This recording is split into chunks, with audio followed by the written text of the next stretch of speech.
Pull out your lint rollers, Oxford. Today is National Pet Day. And we will show you how people and pets around Oxford are celebrating. Good evening, and thank you for tuning in to NewsWatch Ole Miss. I'm Annabeth Polakovich. And I'm DeAndrea Turner.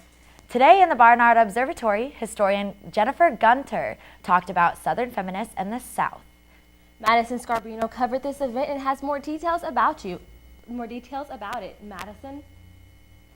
Thanks, guys. Historian Jennifer Gunter is a former Ole Miss graduate student who focuses on inequalities and empowerment.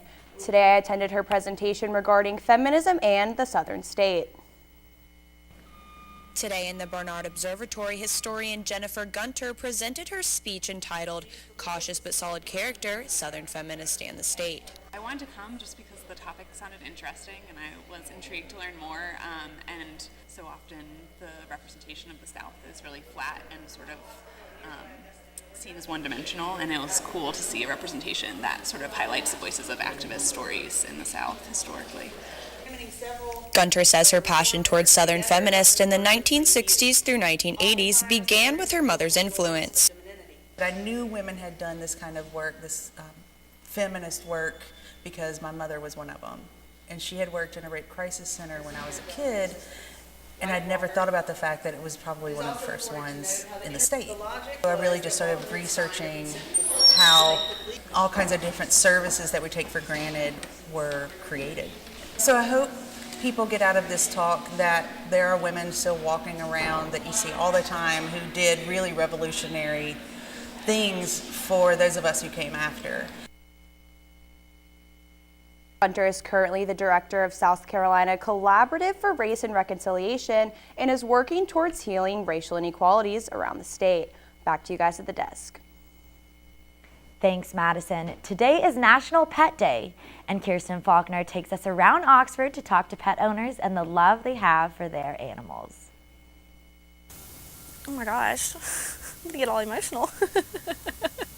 Today is National Pet Day, and pet owners in Oxford are celebrating their dogs, cats, and any other creatures they may have at home. So I got Piper a few months ago whenever I was kind of struggling with, you know, this whole going into grad school and living alone kind of thing, and she's just a companion to have. She is always there when I get home, always there to welcome me, and it's just kind of like an unconditional love that dogs give you. It's like no other.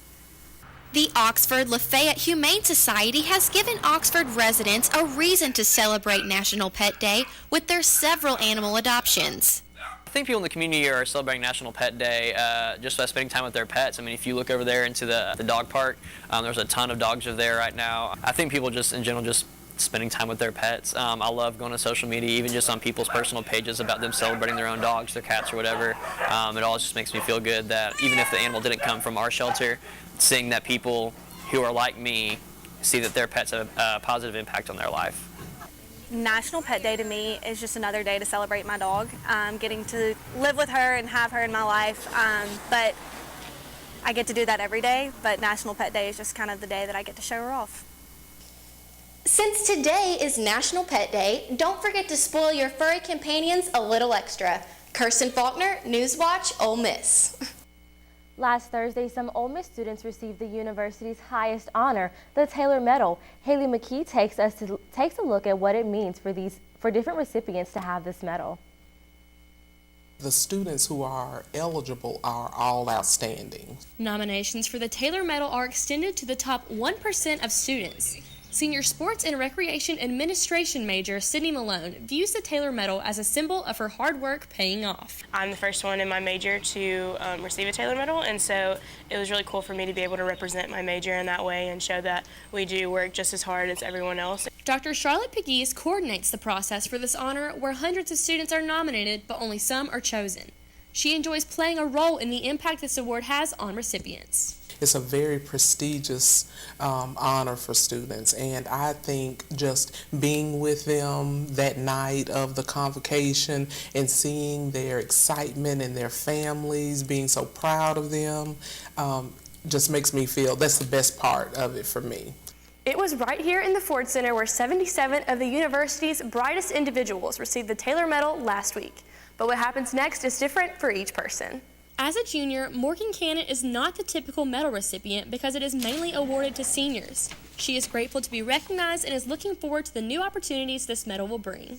Looking forward to senior year, I can consider different graduate school opportunities and opportunities here at Ole Miss and elsewhere because I have a newfound confidence and affirmation that, the work that I'm doing is important.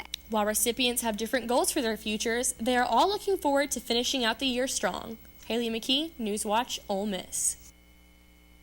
Tennessee double murder suspect Casey James Lawhorn was found dead in Vosburg, Mississippi. This follows a manhunt in which Lawhorn was being sought in the shooting deaths of his mother and friend. He had posted to Facebook late Sunday afternoon admitting that he fatally shot both V. Lawhorn and Avery Gaines in East Ridge, Tennessee around 5 a.m. on Sunday. The post has since been deleted. Lawhorn's body was found about 100 yards from his abandoned vehicle around the 118-mile marker on Interstate 59. Safe and sound. 80-year-old New Albany native James Riddle was found after the Mississippi Bureau of Investigation issued a silver alert in order to find him yesterday. It has been reported that he is both located and is safe. Of school are closely approaching, and there has only been 2 laptops thefts reported to the University of Mississippi Police this semester. Captain Peggy J. McGuire Minhan says that although there has been only 2 laptops reported stolen, there is normally an increase starting about a week before midterms and finals because of the increase of people in the library. McGregor Minhan says that she believes that these crimes to be random and students can avoid the thefts by bringing their belongings with them or asking a friend to watch their things while they're gone. Governor Phil Bryant declared a state of emergency yesterday, issuing a proclamation that orders the Mississippi Department of Transportation to immediately close 83 city and county bridges. The Federal Highway Administration was concerned that the bridges remaining open constitutes an unacceptable safety risk requiring immediate action. The Mississippi Office of State Aid Road Construction has published a list of 83 bridges and their locations. These bridges will remain closed until they are in compliance with federal and state laws, regulations, and standards. 7-day liquor and wine sales will be legal in Tennessee if the governor signs a bill lawmakers passed today, in spite of the outcry from one group. The Tennessee's Pastor Network called the passage of the measure despicable and accused lawmakers of selling out to special interest groups. One of the chief sponsors of the bill, Senator Bill Catron, says 70% of the constituents wanted the convenience of buying alcohol on Sunday because this is the day that most people are now doing their shopping. Governor Bill Howsam has indicated that he will sign the bill, spokeswoman Jennifer Donald said in an email. Oxford's local Thacker Mountain Radio Hour is set to host a show as part of the annual Juke Joint Festival this weekend in the Delta. This continues the program's ongoing tradition of remote live shows around the Mississippi and Memphis areas. Thacker Mountain Radio hosts live remote shows to bring free programming to communities that have rich artistic and cultural backgrounds but lack outlets for live performances. This remote show will be this Thursday, April 13th at the New Roxy Theater in Clarksdale, Mississippi. The broadcast will be live from 6 to 7 p.m. A teenager from Water Valley has one wish on his birthday to receive cards for his 16th birthday on April 21st. Logan Kaur is a shaken baby syndrome survivor, and with April being the National Child Abuse Prevention Month and his birthday during Shaken Baby Syndrome Awareness Week, his mom, Miranda, wants to incorporate birthday cards for Logan into their mission to advocate for those with SBS to show Logan how much he matters to others. Those wanting to send cards for Logan's birthday can mail them to 8947 County Road 224, Water Valley, Mississippi. Coming up, find out more about Mark Zuckerberg's second day on trial. But first, Carson King has the first look of weather with the local conditions. Good evening, Oxford, and welcome back to Stormwatch. We have seen an absolutely beautiful Wednesday here for us, and good news, it's going to stay sunny for the rest of the week.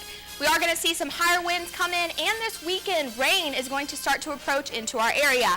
And if we take a look here at our radar image, you will see that there is really nothing to be too concerned about, but stay tuned for my extended forecast to hear about my full forecast coming up next on Stormwatch. what to expect when you're expecting a teenager. Today we're talking about how to wake up your teen, and this works literally every time.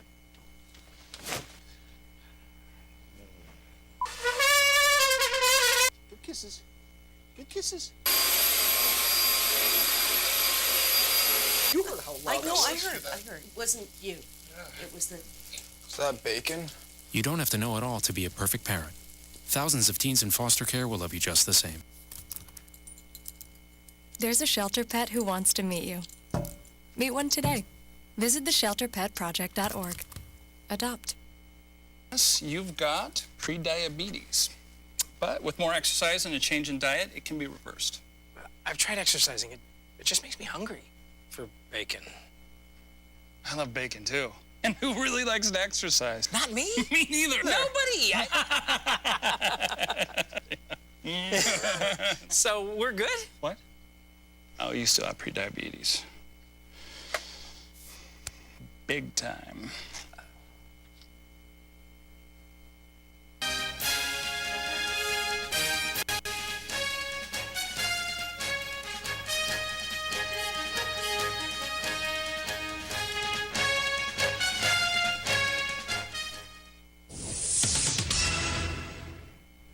After questioning by members of 2 Senate committees yesterday afternoon, Mark Zuckerberg headed to the House for round 2 today to testify before a House panel. Mark Zuckerberg answering questions about how Facebook became mired in a crisis of user trust and a political controversy. We didn't take a broad enough view of our responsibility, and that was a big mistake. And it was my mistake, and I'm sorry. Tuesday's session before the Senate Judiciary and Commerce Committees quickly made it clear lawmakers seek more than an apology. Why should we trust Facebook to make the necessary changes to ensure user privacy and give people a clearer picture of your privacy policies? A big focus, the 2016 election and improper access to the data of as many as 87 million Facebook users by Cambridge Analytica, a political data firm connected to the Trump campaign. Facebook found out about the misuse in 2015. It started notifying those users this week. When we heard back from Cambridge Analytica that they had told us that they weren't using the data and had deleted it, we considered it a closed case. In retrospect, that was clearly a mistake. Zuckerberg promised senators a more proactive approach, and day 2 will bring more questions about where he and the company go from here. He definitely wants to convey to members that he is both accountable and engaged in trying to come up with solutions for how we're going to address these problems going forward. Zuckerberg and his company have been under fire since the scandal came to light. His questioning concluded today, and NewsWatch will continue to update you if the story develops further. And more tension between the U.S. and Russia. Donald Trump tweeted today, Russia vows to shoot down any and all missiles fired at Syria. Get ready, Russia, because they will be coming. Then saying that Russia should not be allied with the Syrian leader Bashar al-Assad, who he calls a gas-killing animal who kills his people and enjoys it. A Pentagon spokesman answered questions about the tweet, stating that they will not comment on future military actions. President Trump was again questioned about the Mueller investigation and the FBI raid on his personal lawyer. The question is now, will he fire Special Counsel Robert Mueller? Why don't I just fire Mueller? Well, I think it's a disgrace what's going on. We'll see what happens, but I think it's really a sad situation when you look at what happened. And many people have said you should fire him. Again, they found nothing. President Trump has also hinted at wanting to fire Deputy Attorney General Rod Rosenstein. Experts say at this point the question is not whether he will fire someone involved in the Russia probe, but who. A Pennsylvania school district has armed its teachers with baseball bats in an effort to protect students in the event of a mass shooter. The Mill Creek Township School District in Erie, Pennsylvania, distributed 16-inch wooden baseball bats to each one of its teachers in an effort to emphasize the importance of fighting back when a school is under attack. The district superintendent, William Hall, said that the bats were a part of many other steps that the district was taking to improve overall school safety in the event of an active shooter. These changes were implemented following the school shooting at Marjorie Stoneman Douglas High School in Parkland, Florida. A college graduation photo went viral after Brenna Spencer of Nashville tweeted on April 7th a photo of her wearing a Women for Trump shirt with a handgun sticking out of her pants. She captioned it, "I don't take normal graduation photos." The unconventional picture has been retweeted more than 13,000 times and has almost 90,000 likes. The photo received backlash not only because of the bold political statement, but because some Twitter users openly expressed their concern for the unconcealed weapon. Spencer responded that she openly displayed her gun because she is proud of her Second Amendment right. The Speaker of the House, Paul Ryan, says he will not seek re-election in November. He explained his decision to retire to his Republican colleagues today, saying he wants to spend more time with his children. He also said that he knows that retiring will create political difficulties for the party, but that he cannot do in good conscience commit to another full term 2 years. The Speaker made a decision over the spring congressional recess period, which was a time that they took for a family vacation. Ryan said he will serve until the end of the congressional season in January. The Environmental Protection Agency has been examining posts over social media about the Environmental Protection Agency Administrator Scott Pruitt to justify his spending and costly security measures. Reports of his spending has raised concerns about whether the administrator is using his public office for personal gain. It is time for Scott Pruitt to go. It is time we issue an eviction notice, change the locks, and kick Scott Pruitt out of the EPA. His time has. The EPA is investigating things like his travel, security, and pay raises for staff. President Donald Trump stood by Pruitt, telling him that the White House has got your back. The judge in Bill Cosby's sexual assault trial denied the defense request of a mistrial today after one of his accusers, Shalane Lachey, said from the witness stand, "You know what you did, don't you, Mr. Cosby?" The Cosby team immediately moved for a mistrial after the remark. The judge denied the motion, but warned Lachey against similar comments and told the jury that to ignore what she said. Lachey said that the Cosby drugged her and raped her in 1986. Cosby is currently on trial for allegedly drugging and sexually assaulting Andrea Constant in 2004. He has denied the allegations. A Floridian grandmother survived a lightning strike yesterday. Joanne Sear was draining water outside of her balcony on her patio when she was struck. According to the National Service, lightning kills about 30 people every year in the U.S. And you have to be 1 in over a million chance of being struck by lightning in a year's given. With those odds, Sear, who recently beat cancer, bought 3 lottery tickets yesterday after being released from the hospital. She said she is now walking with a cane and says that her toes and fingers are still numb. She is seeing a neurologist tomorrow. I am loving this warm spring weather on this wonderful Wednesday.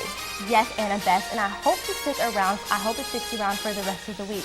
Carson's team will let us know about that in her extended forecast coming up from NewsWatch on Stormwatch.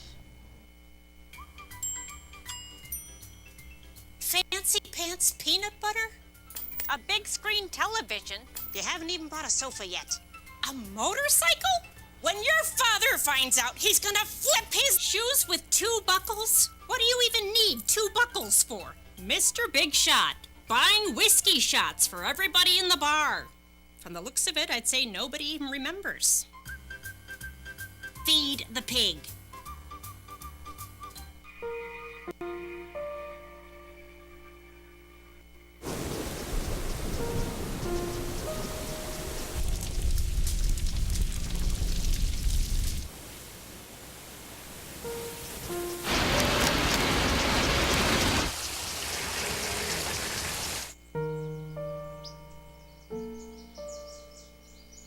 Don't wait. Communicate. Make your emergency plan today.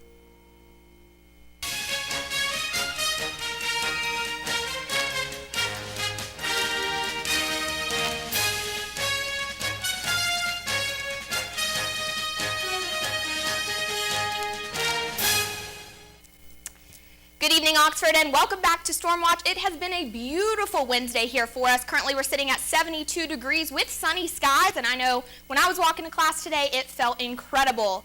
Moving on to our satellite image, you will see that there's really nothing in our area. We have a little bit of rain coming in from the north, but that's really not going to affect us until this weekend. And as we move on to our current temperatures, you will see it is 70 degrees in South Haven, 72 in Oxford, 71 in Holly Springs and Corinth, and 73 the warmest in Tupelo. And for tomorrow's temperatures, we're going to actually warm up just a little bit from what we saw today, so get ready to pull out those shorts. 76 in South Haven, 79 in Oxford, 78 in Holly Springs and in Corinth, and again, Tupelo the warmest at 79 degrees. And as we move on to tonight's temperature, we are going to see it cool down just a little bit, 51 degrees. So if you're headed out to the softball game, it'll be perfect weather, clear skies, and no chance for rain. And as we move into tomorrow, it is going to be very warm, as I said, 79 degrees, so definitely a day for shorts, short sleeve shirts. You're not going to need the jackets tomorrow.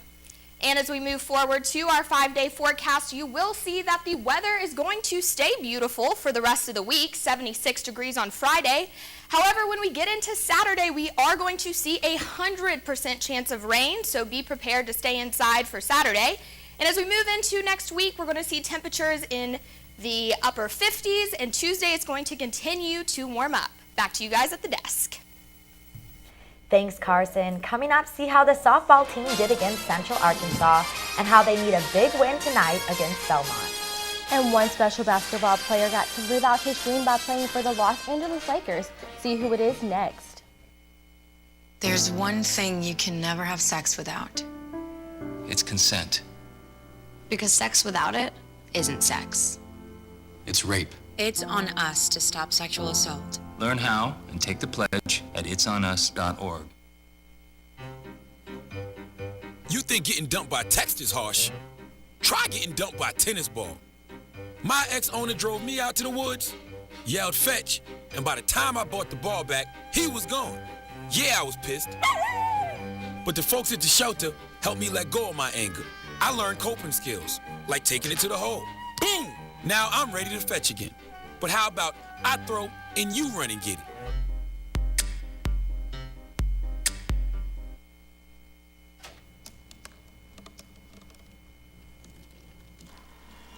Everybody has a dream.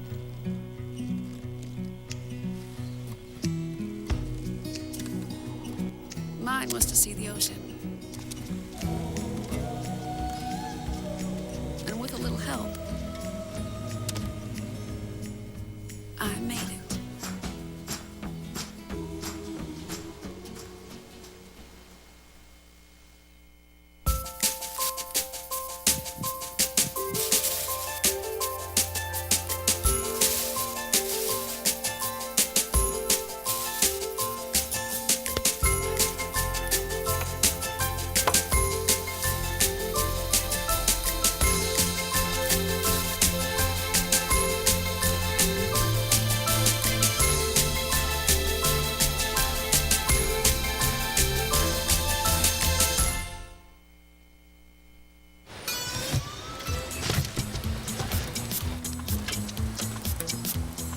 It's a short ride from your neighborhood to your naturehood. To find a neighborhood park or green space near you, visit discovertheforest.org.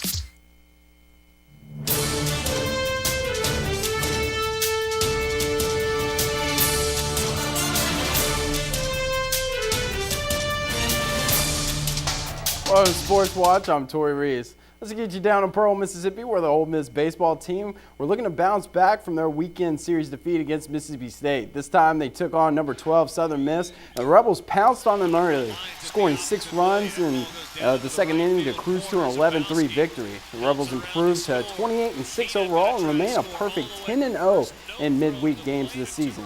Ole Miss will turn its attention to the SEC as they'll take on number 14 Vanderbilt on the road this weekend. Keeping it in the diamond, but this time with a yeller and bigger ball. The softball team was in action yesterday. They fell behind to Central Arkansas early in the second, but they were able to bounce back quickly on their way to a 9-3 victory here in Oxford. A couple of freshman pitchers were key for the Rebels as Ava Tillman and Anna Borgen held the Bears to just 3 hits on the night. The Lady Rebels will take on the Belmont Bruins tonight. That game will be available on SEC Network Plus and Rebel Radio.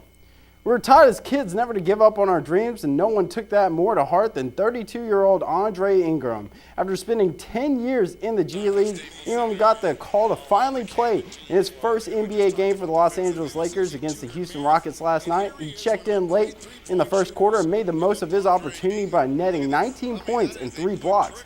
He sent the Staples Center crowd into a frenzy, which each shot he made even got MVP chance. He was still in awe after the game, calling it a once-in-a-lifetime experience.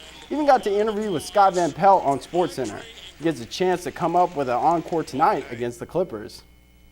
Staying in the NBA, the field for the 2018 NBA playoffs are all but set, but one spot in the West is up for grabs. While teams are jostling for playoff position, the Denver Nuggets will take on the Minnesota Timberwolves for a win-and-in game for the final spot in the West. The winner will probably slide into that number 7 seed to face the Warriors. However, both teams can finish as high as 6th in the West. RPI favors the Timberwolves take care of business at home, with Jimmy Buckets and company being better since he's been back from his injury. I'm definitely on board with that and think the Minnesota will end their 13-year postseason drought. That's all for sports. Be sure to follow us on Twitter at NewsWatch_UM for all things sports. Thank you guys at the desk. Thanks, Tori. Get those masks, ears, and checkbooks ready. We have a deal you won't want to miss. Stay tuned. There's more NewsWatch when we return. Todd's a great guy. I mean, look at him. What a sweetheart. Attaboy. Wait, Todd, what are you doing? How totally selfish and un-Todd-like of you. Come on, Todd. Come on, man. We are Ole Miss Rebels. As Mississippi's flagship university, we dig deeper, see farther, work harder. We pioneered human organ transplants. We helped prove Einstein's theory of gravitational waves. We are distinguished as a Carnegie R1 top 2.5% research institution. We are Ole Miss, transforming lives and the world.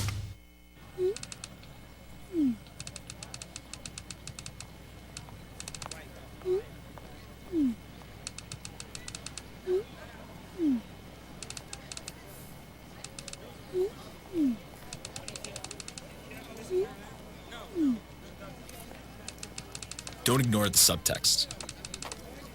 It's on us to intervene in sexual assault. Because we can. Take the pledge at itsonus.org. There's a shelter pet who wants to meet you. Meet one today. Visit theshelterpetproject.org. Adopt.